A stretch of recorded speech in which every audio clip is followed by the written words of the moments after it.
Hello, everybody. Welcome to IT Skills Channel. In today's news, we have Broadcom. Broadcom, as you know, purchased VMware several months ago. But once they purchased it, they decided to get clever by changing a lot of core Broadcom businesses or VMware business in this case.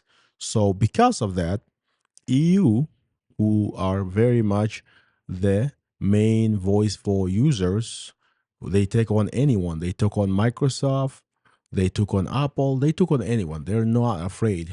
So the EU stands for the European Union. They take on Broadcom now. They're questioning Broadcom business practices because a lot of EU members from the likes of Germany and Netherlands and others complain to the EU saying that Broadcom is making things unfair. They had perpetual licensing, but they decided to change the terms of the licensing. They also decided to go ahead and basically ultimately make life difficult for existing customers.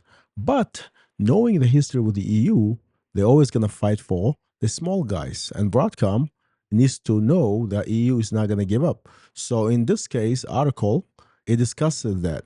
And I think it's just hilarious that since Broadcom purchased VMware, everything became horrible for them. They got a negative publicity.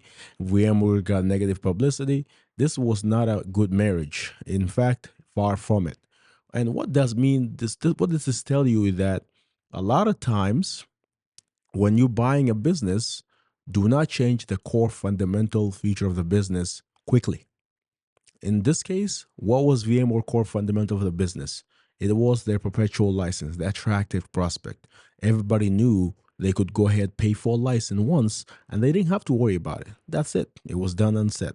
But Broadcom being business venture, I guess, or business source side, whatever you want to look at it, they decided to say, let's test the waters and change this. This is good and true if you know what the reaction was going to be, but they couldn't predict the reaction. In fact, this was basically a damage for both Broadcom and VMware. Now, because of that, it has opened doors to other hypervisor, other places where people wouldn't even consider. There's other hypervisor, the likes of Nutanix, we talked about this, the likes of Proxmox, the likes of other the likes of open source hypervisor, and even Microsoft Hyper-V. A lot of hypervisors are starting to get attraction now because nobody wants to be in the mercy of Broadcom, who's wanting to make money of businesses. And a lot of businesses, especially small businesses, do not have the means to go ahead and just keep blowing money on subscription services. So VMware had a thing, and Broadcom decided to destroy the thing. And EU is trying to figure out what they can do to get that back. Because of the pressure of the EU, the president of the Broadcom, I think it's Hawk Tang, decided to kind of nudge a little bit. He started to change some things. We now know, based on my last video, if you watched it, they extended the support for perpetual license support. In this case, if you have perpetual license, you're with VMware, and you had VMware perpetual license support. If you had a VMware and you purchase your license, they will increase the support for you. They won't rush you into changing to subscription. But that is still not good news because that means the change is still gonna have to be made. You can only hold that for so long until until Broadcom decided to withhold security updates.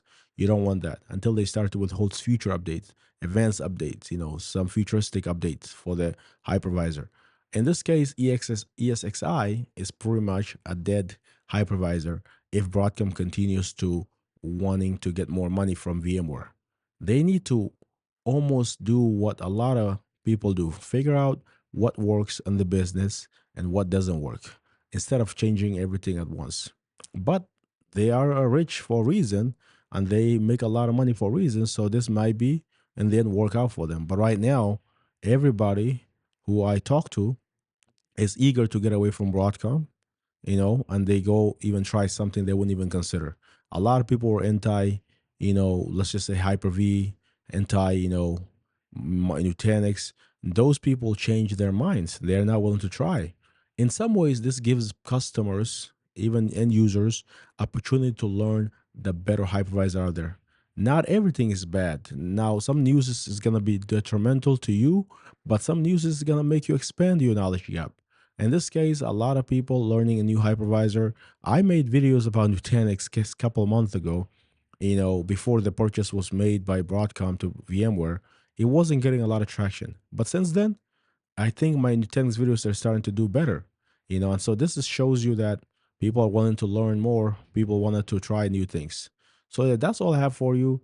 And let's see what the EU is gonna make out of this. Are they gonna win? Are they gonna beat Broadcom? What do you think? Comment below if you think Broadcom is gonna change their ways because of the EU pressure.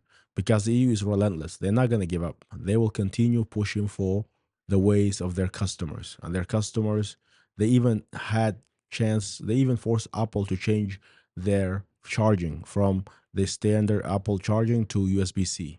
EU is powerful, and this is great to hear. I cannot wait to see what the development will be. If you like this type of video, please like, subscribe, comment below of what you think. Have a great rest of the day. Peace.